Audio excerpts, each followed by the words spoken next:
자, 오늘 10장을 좀 마치겠습니다. 자, 12절을 좀 보십시오. 12절. 우리는 자기를 칭찬하는 어떤 자와 더불어 감히 짝하며 비교할 수 없노라. 자, 이 도대체 누굴 보고 하는 얘기며 이 말을 왜 하는 걸까? 좀 배경을 알아야 되겠죠? 사실 뭐 너무도 그 원칙적인 상식입니다만 고린도 교회를 개척한 분이 누굽니까? 사도 바울이죠. 사도 바울입니다.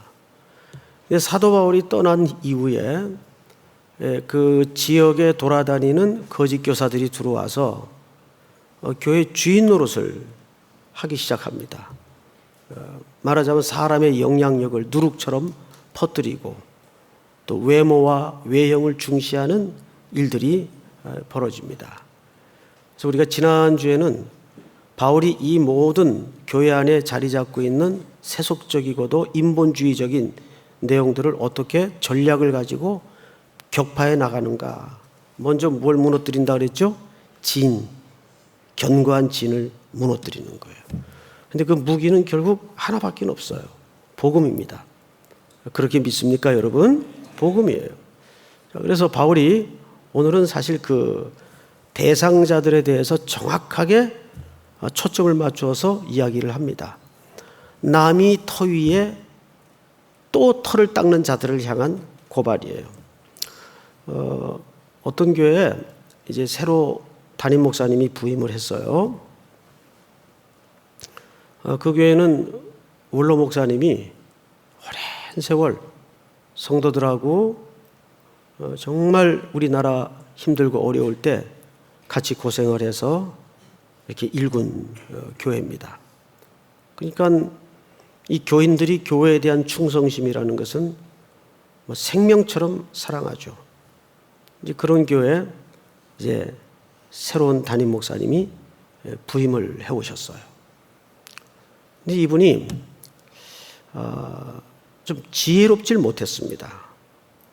그 모든 열매와 결과를 다 자기 공으로 말하거나 돌리기 시작했습니다. 내가 부임해서 교회가 이렇게 됐고, 내가 부임해서 뭐가 이렇게 열매를 맺었고, 가는 곳곳마다 단도직입적으로는 그렇게 얘기를 하지 않더라도 흘깃흘깃 흘려내는 멘트나 말 속에 그런 게 계속 교회 공동체를 힘들게 만들었어요. 원로 목사님도 힘들어하고 또 성도들도 힘들어하고, 원로 목사님과 함께 눈물을 흘리며 땀을 흘리며 청춘을 바쳐 교회를 섬겼던 연세 높으신 어른들 입장에서는 좀 말이 안 되는데, 말하자면 숟가락만 가지고 밥상에 앉은 격인데 저렇게 얘기할 수 있나? 이제 바울의 입장에서는 지금 그 문제가 사실은 현실적으로 걸려 있는 겁니다. 이 사람들이 비록 내가 리더십에서 물러났다 할지라도 이럴 수가 있는가? 근데 그들의 자랑이 어디서 나오는 자랑인가 하면 12절을 잘 보세요. 우리는 자기를 칭찬하는 어떤 자와 더불어 감히 짝하며 비교할 수 없노라. 그러나 그들이 자기로서 자기를 헤아리고 자기로서 자기를 비교하니 지혜가 없도다. 그 자랑이 전부 자기에게서 근거하여 나왔다 그 말이에요. 자기에게서 나온 근거된 어떤 외형적인 규모나 크기를 자랑의 근거로 삼았더라 그 말이에요. 어느 한의원에 가면 이런 문구가 있어요. 비교하지 않는 마음, 건강한 마음. 가만히 보면 사람들이 전부 쓸데없는 스트레스를 다 어디서 받느냐 하면 비교하는 마음에서부터 받아요. 그럼 그 비교가 왜 자꾸 마음속에서 생산이 될까요? 이유는 간단해요. 흔들리지 않는 영원한 기초가 마음에 없을 때 자꾸 일시적인 사라져버릴 것들을 가지고 자꾸 비교를 합니다. 네가 클까 내가 클까? 네가 잘났을까 내가 잘났을까? 이런 외형적인 것을 가지고 자꾸 비교를 해요. 교회도 마찬가지예요. 교회끼리 그런 걸 가지고 비교하면은 건강한 교회가 될 수 없죠.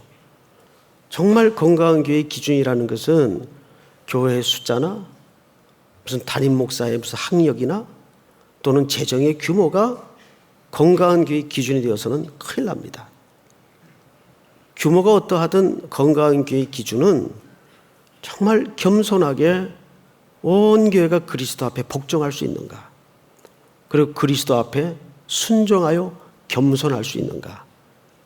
주님은 그거를 기쁘게 가장 중요한 기준으로 보실 것이지, 어떤 방금 열거된 소위 이제 목회자들끼리 만나면 주로 그 떠다니는 주제가 이런 거예요.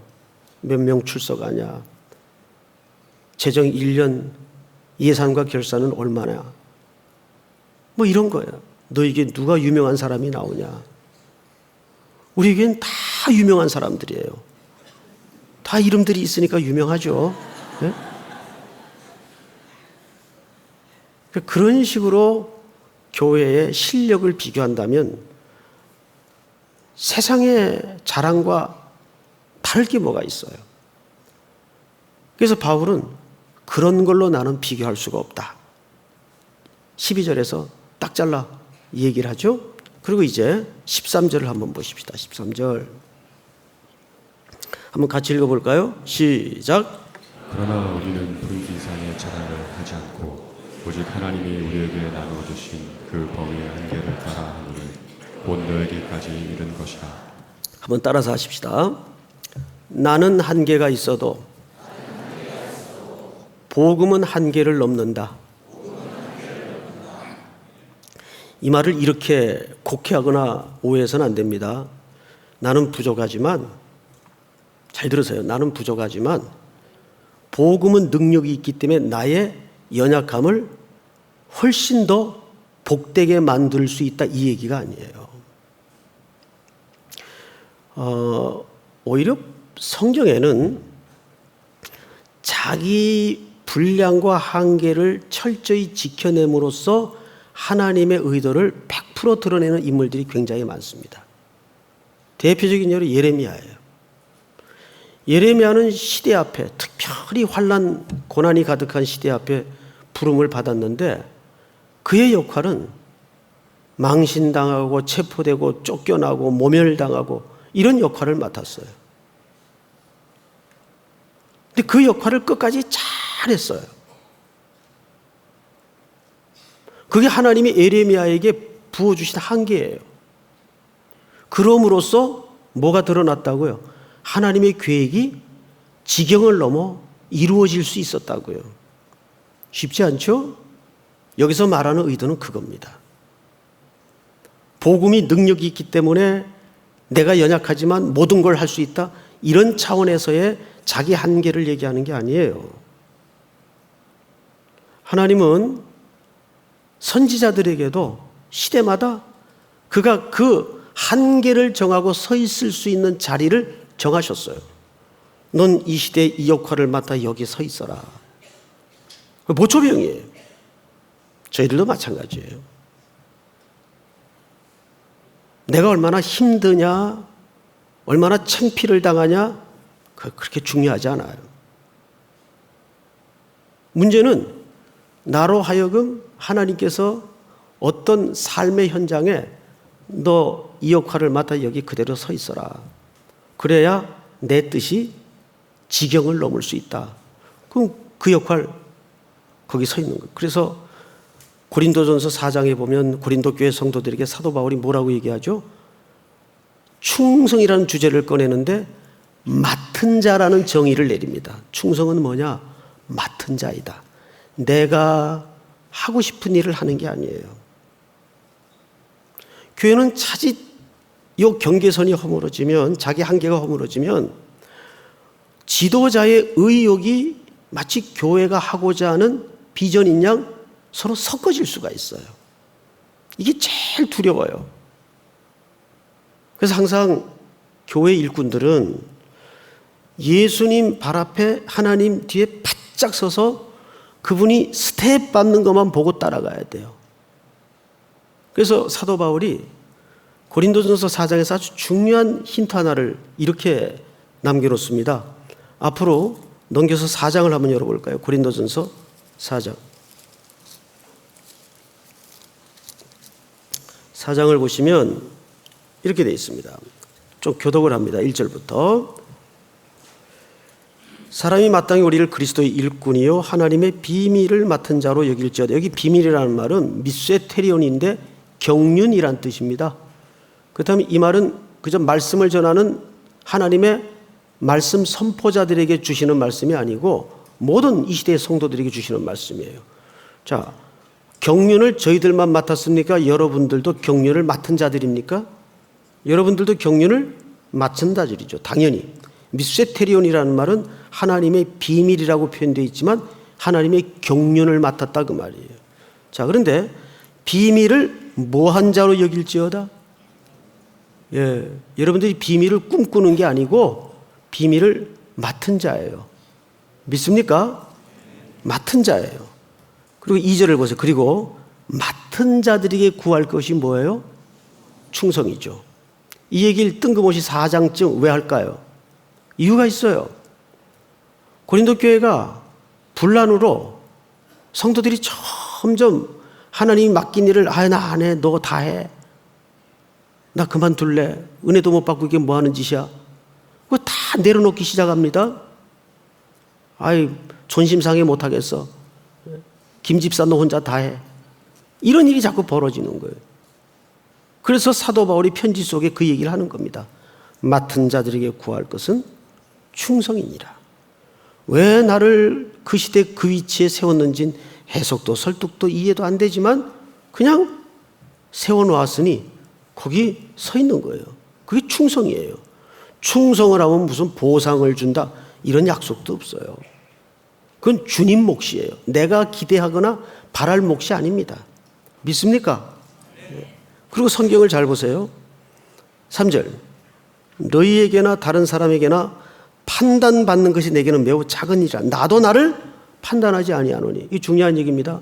누구도 자기를 판단하지 않아요? 나. 우리가 소위 이제 자책이라는 걸 하죠. 일을 하다 보면 자책감이 들어요. 이거밖에 안 되나. 그러지도 말라 그 말이에요. 그것도 교만일 수가 있어요. 뭐 얼마나 잘할 것 같았는데 물어보면 저한테 하는 얘기예요. 너 얼마나 잘할 것 같았는데 그런 자책을 네가 건방지게 하냐?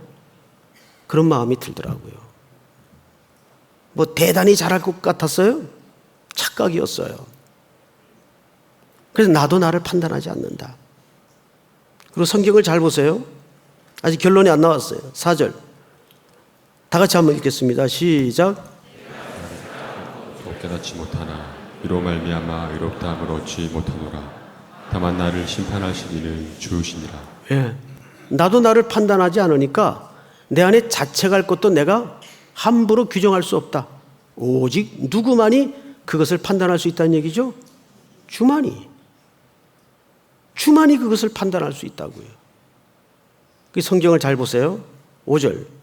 그러므로 때가 이르기 전 곧 주께서 오시기까지 아무것도 판단하지 말라. 그가 어둠에 감추인 것들을 드러내고 마음의 뜻을 나타내시리니 그때에 각 사람에게 하나님으로부터 칭찬이 있으리라. 6절 다 같이 시작. 형제들아 내가 너희를 위하여 이 일에 나와 아볼로를 들어서 본을 보였으니 이는 너희로 하여금 기록된 말씀 밖으로 넘어가지 말라 한 것을 우리에게서 배워 서로 대적하여 교만한 마음을 가지지 말게 하려 함이라. 자, 여기 사실 오늘 고린도후서 주제와도 맞물리는 자랑의 반대 개념인 교만의 주제가 등장을 하는데 성경은 이 교만의 정의를 어떻게 규정하고 있습니까? 말씀 밖으로 넘어가는 걸 교만이라 그래요. 자, 6절을 잘 보세요. 형제들아 내가 너희를 위하여 이 일에 나와 아볼로를 들어서 본을 보였으니 이는 너희로 하여금 기록된 말씀 밖으로 넘어가지 말라 한 것을 우리에게서 배워서 서로 대적하여 교만한 마음을 가지지 말게 하려 함이라. 말씀 밖으로 넘어간다는 말이 무슨 말일까요? 이 말은 십자가 이상으로 넘어가지 말라 그 말이에요. 모든 성경의 주제는 그리스도의 죽음이에요. 그 밖으로 넘어가지 말라고요. 왜? 우리가 십자가 앞에 세워질 때마다 오전에도 말씀을 드렸지만 우리는 감사와 그분을 칭송하는 두 단어밖에는 고백할 게 없어요. 십자가가 우리의 본전이에요. 거기서부터 시작하는 거예요.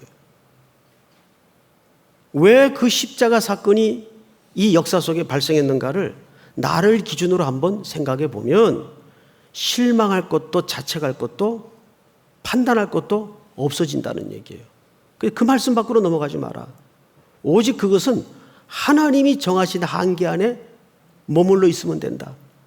그 한계를 넘어갈 때 우리는 소위 비전이라는 이름으로, 의욕이라는 이름으로, 적극적인 사고방식이라는 이름으로 교만하게 되는 거죠. 자기 영역을 만들어가기 시작하는 겁니다. 오늘 오전에도 죄의 정의가 뭐라 그랬어요? 타켓이 그리스도여야 되는데 그리스도께 꽂혀야 생명으로부터 모든 삶이 풍성해지는데 그 타켓을 벗어나는 거예요. 자기 관역이 따로 생기는 겁니다. 관역에서 빗나가는 거예요. 생명에서 떨어지는 겁니다. 그럼 그게 죄가 되는 거예요. 여기서 바울은 얼마나 영혼이 자유로운 고백을 하냐 하면 그저 일하다가 실수하면 또 그걸로 하나님 앞에 은혜를 입고 또 잘하면 내가 잘나서 잘한 게 아니고 하나님이 함께 해주시고 능력을 주셔서 잘한 것이고 그건 내 자랑이 될 수가 없다는 거죠. 그래서 내 한계 때문에 복음은 방해받지 않는다 그 말이에요. 오히려 그 한계 안에서 하나님이 세워놓으신 위치에 잘 그 역할까지를 감당할 때 하나님의 계획이 온전해질 수 있다는 얘기를 그렇게 하는 겁니다. 자, 다시 고린도서 오늘 본문을 돌아가 보십시다. 우리 10장을 보시면 이렇게 되어 있어요. 13절. 그런 개념에서 다시 한번 보겠습니다. 그러나 우리는 분수 이상의 자랑을 하지 않고 오직 하나님이 우리에게 나누어 주신 그 범위의 한계를 따라 하노니 곧 너희에게까지 이른 것이라. 바울이 하나님이 부어주신 자기 한계를 철저하게 비바람 맞으며 지켜냈더니 이 복음이 정말 복음이 되어 지경을 넘어가더라고요.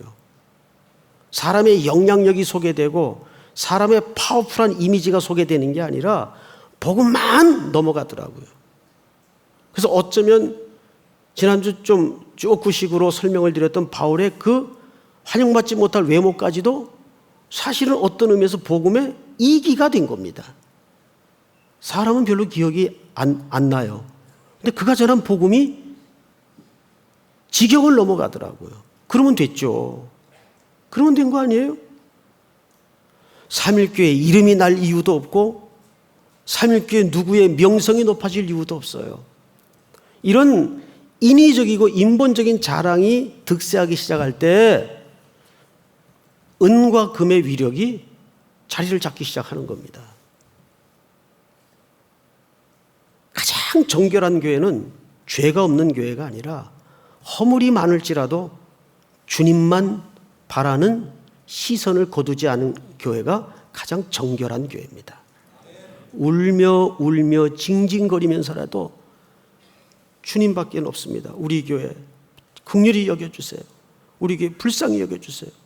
내 인생을 불쌍히 여겨주세요. 이게 정결한 교회예요. 정결하다는 개념이 뭐예요? 도덕적 개념 아니에요. 관계 개념이라고 그랬죠. 한 신랑만 아는 거예요.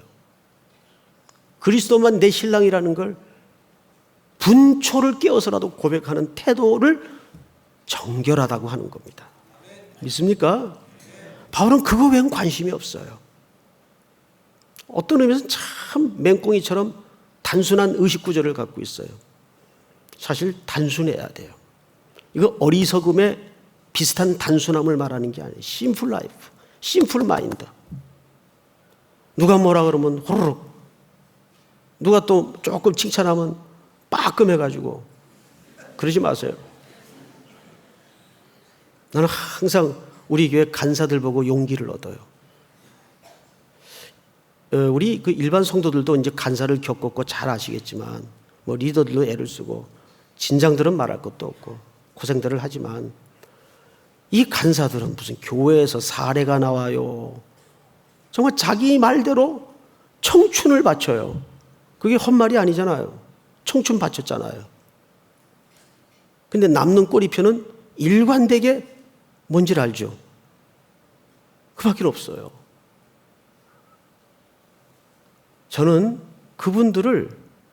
그분들이 오랜 시간 우리 교회에 남아서 교회를 지켜내고 눈물을 흘리고 땀을 흘리고 마음을 쏟았고 조마조마했던 그 애썼던 헌신들이 정말 하나님께서 귀하게 받으셨다고 저는 확신합니다.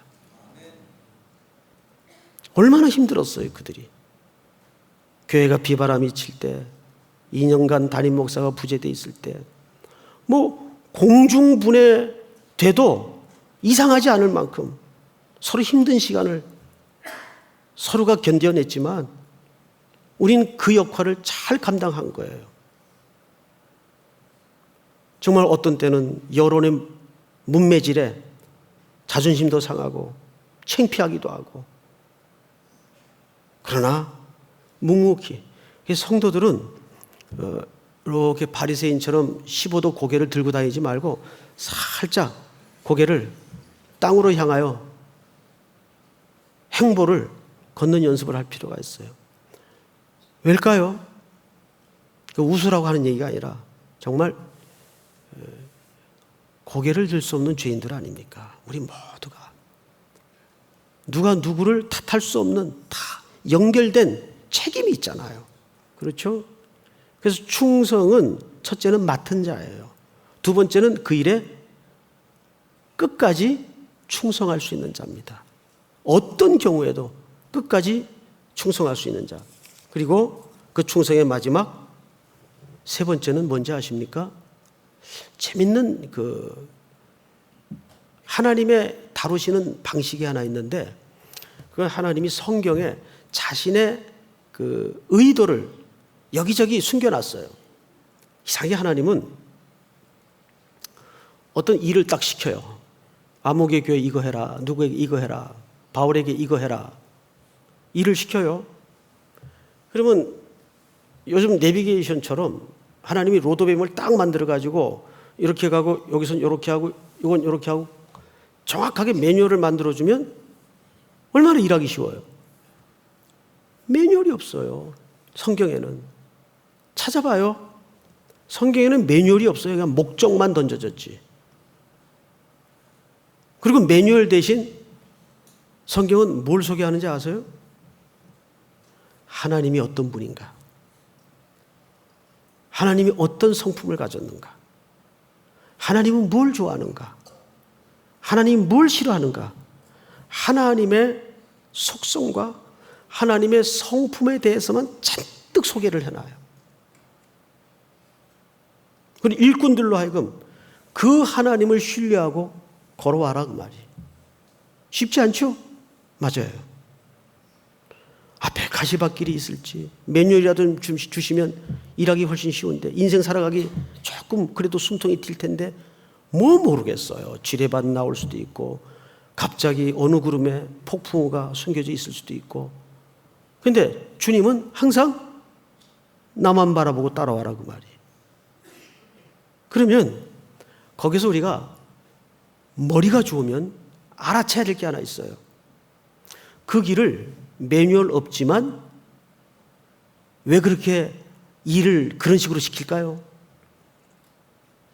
그 던져지는 미션과 일을 통해서 그 열매가 어떠하냐, 크냐 작으냐, 그걸 하나님이 바라시는 게 아니라는 얘기예요. 그 목적지에 이 종이 성큼성큼한 걸음으로 또는 종종걸음으로 쫓아오기까지 어떻게 나를 붙들고 나를 신뢰하는가? 그거 하나님이 자기 성품을 소개하면서 훈련을 시키고 연습을 시키는 거예요. 성경의 설명은 전부 그 설명이지 우리에게 로드맵이 없어요. 예레미야도 그랬고 이사야도 그랬어요. 항상 불덩이 튀고 전전긍긍하게 만들고 뭐가 어디서 튀어나올 줄 모르고 이렇게 우리 인생을 인도하더라고요. 그러면서 우리는 그분만 붙들고 때로는 끌려가고 때로는 종종걸음으로 쫓아가고 때로는 손을 놓기도 하고 그러면 주님 혼자서 휙 달아나시는 게 아니라 주님도 서서 기다리세요. 아직도 멀었냐? 늘 같이 데리고 다니세요. 그래서 그 노정 속에서 하나님을 의지하는 법을 체질과 온몸으로 익히도록 만드는 거예요. 바울이 그 고백을 하잖아요. 내가 그렇게 매뉴얼 없는 선교지를 돌아다니면서 얼마나 고생했는지 아느냐? 그러나 내 속에 하나 눌리는 게 있었으니 교회를 위하여 염려하는 것이라. 이게 종의 모습이에요. 목적 하나만 붙들려 있는 겁니다. 목적 하나만.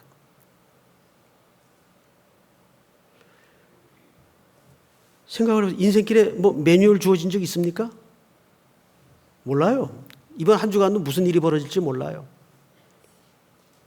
그러나 하나님은 재앙을 준비하시는 하나님이 아니고 항상 소망을 준비하시는 하나님이신 줄을 믿으시기 바랍니다. 우리 앉은 채로 찬양 하나 하죠. 주는 완전합니다. 싱어들 좀 나오셔서 도와주십시오.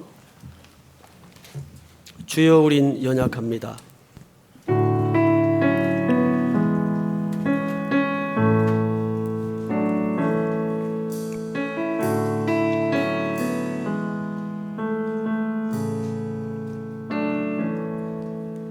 주여 우린 연약합니다. 우리 오늘 힘겨워합니다.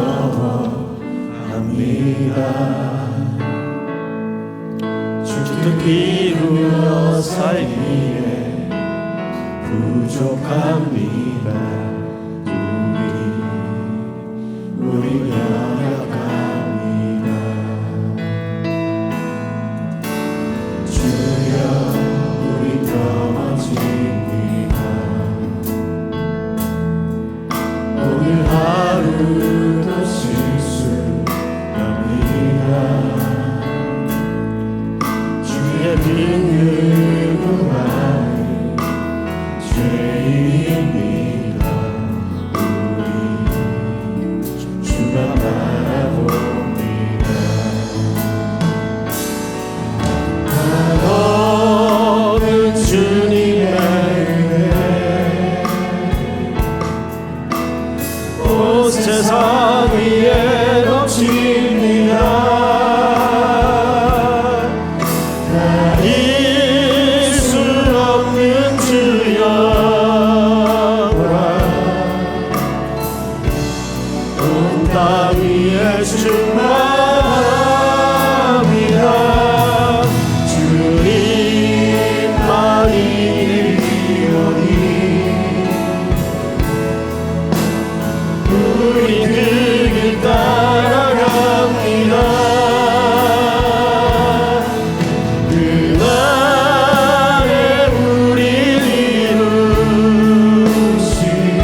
기도하겠습니다.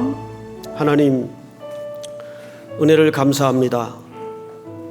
그렇게 혹독히 더웠던 여름도 하나님의 질서를 따라 뒤로 물러가고 이제 아침 저녁으로 선선한 바람이 부는 좋은 계절을 맞았습니다. 분주했던 마음도 걸음도 지자리로 돌아와 다시 한번 이 구원을 예배자로 세워주시고 우리의 멀어졌던 말씀과의 마음도 가까이 다가가게 하시며 십자가 앞에 늘 무릎을 꿇는 은혜를 허락해 주시옵기를 간절히 원합니다. 우리 젊은이들과 성도들 일상의 고단한 짐들을 십자가 밑에 내려놓게 하시고 여러 가지 우겨쌈을 당하는 험하고 공고한 일들이 담력과 용기를 얻어 주님의 말씀 앞에 순복하는 순종을 허락해 주시옵소서. 이후에 이어질 모든 재직기회도 함께하여 주시며 또 한 주간 삶의 예배로 출발합니다. 주님 홀로 버려두지 마시고 끝까지 동행해 주시옵소서. 지금은 우리 구주 예수 그리스도의 은혜와 하나님 아버지의 크신 사랑과 성령님의 교통하심이 오늘 머리 숙여 경배를 드리는 모든 주의 백성들 심령 속에 복중의 생명까지 영원토록 함께 있을지어다. 아멘.